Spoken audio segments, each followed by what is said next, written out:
So the Mid-Penn Wrestling Alliance, I know you've heard all about it, right? Oh, yeah, absolutely. Hey, you're being inducted. I am. I'm being inducted into their Hall of Fame. And the crazy thing, by the way, Bill Apter here at the Lancaster Host Resort with a guy who I thought just looked like Nikita Koloff, but... Yeah. It's him. It is he. Nikita. Yeah, and I love seeing this guy on the road. We spent many years on the road during Jim Crockett promotions.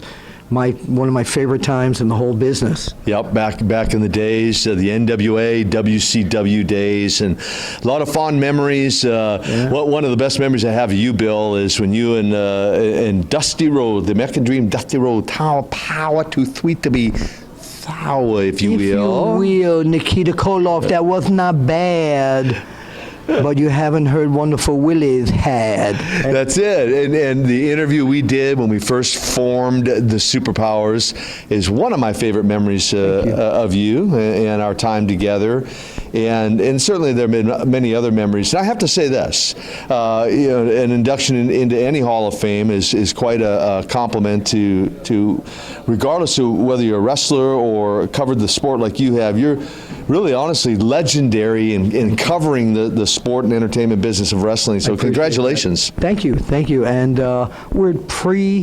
this is pre-event, so I've asked Nikita to please induct me this evening. And which for me is an honor. Thank you. Again, just because of your storied career in pro wrestling. Thank you. And seriously, and favoring, you showed me a lot of favors over the years in helping make Nikita Koloff into who he became through the magazines and everything you've done. Thank you. And we were a whole team of people. Mm-hmm. I was the guy out in the front lines. And what I remember best about you, one of the best times that I ever had, was when we took you, Crusher Khrushchev, and Uncle Ivan to the White House. Oh my gosh! You want to talk about memories, right? Remember, we got in the senator's office. Yes. And I was able to sit behind the desk, prop my feet up on the desk. Yes. And I told my good friend Lex Luger this story about how we hung the Russian flag over the American flag in the senator's office. He's like, wait a minute, that's like sacrilegious or something. Yeah, huh? yeah. You didn't get in trouble for that? I'm like, well, I guess nobody knew, but that was an incredible memory. Well, the guards outside the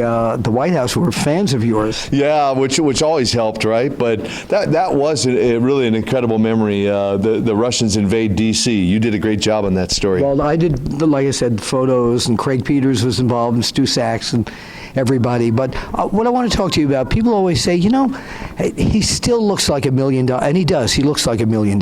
He really does. People always say, why did you quit when you quit? First of all, when did you actually say, that's it, I'm not doing this anymore? Well, actually, when I broke into the business, I'd already told Don and Ivan what my goals and plans were, and when I would be out of active wrestling, the active professional. And we argued over a few weeks, and they're like, oh, no, to get in your blood. And I'm like, I'm just saying, I'm telling you. So for me, and the goal was 35. I felt. You said Don and I? Don Kernodle. Don Kernodle. Ivan Koloff and myself, we used to drive in the car together and to matches. I just wanted to clear up who Don was. Yep, and kind of discuss and or argue the point. But all that said, 35 was the magic number for me, in that where I felt like I wanted to walk away from the top of the business.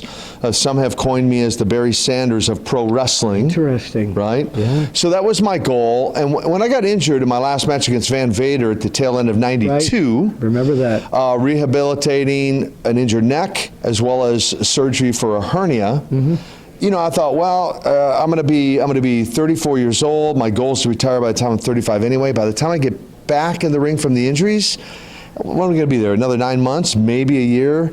And so I just called it quits at that time. Walked away under my own decision. And you have opted for, because I know this has been in your mind and your blood for many years, of a life dedicated to God. I have, and little did I know, with less than a year after leaving wrestling, that I'd find myself at an altar. I wasn't raised in a church, but I find myself at an altar, surrendering my heart to the Lord Jesus, and little did I know where the path would take me. Now, many years later, 27, almost 30 different countries, and it's been crazy the things I've gotten to do. A lot of the countries that you have been, is it ordained in or evangelized? Evangelized. And do a lot of those people say, that's Nikita Koloff? Do a lot of people recognize you from those days? Well, that's the interesting thing. Wrestling, as we all know, has become so universal, right? And I remember Ted DiBiase and I and another guy were in the ruins of Petra in Jordan. Wow. Right? And there were these camel jockeys that would run these camels back and forth. Well, they recognized us.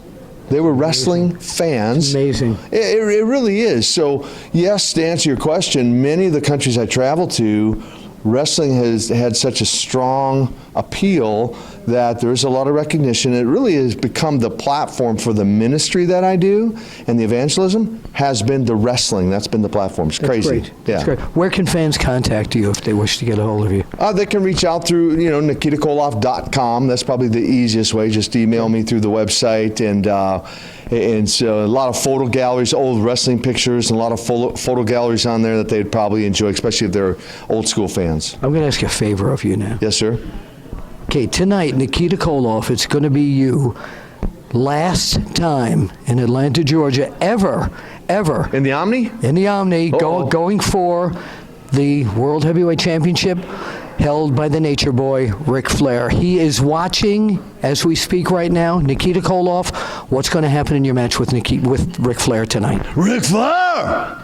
You do not know the power of Nikita Koloff. Ric Flair, I come for you, and when I hit you with the Russian sickle, Paruski Sabataha, you go down for the 1, 2, 3, and I, the Russian Nightmare, Nikita Koloff, become the new World Heavyweight Champion. Je t'attends. Be there. This is Bill Apter and Nikita Koloff. Let's point right out there and say we'll see you at the matches. See you with Bill Apter at the matches. Yeah.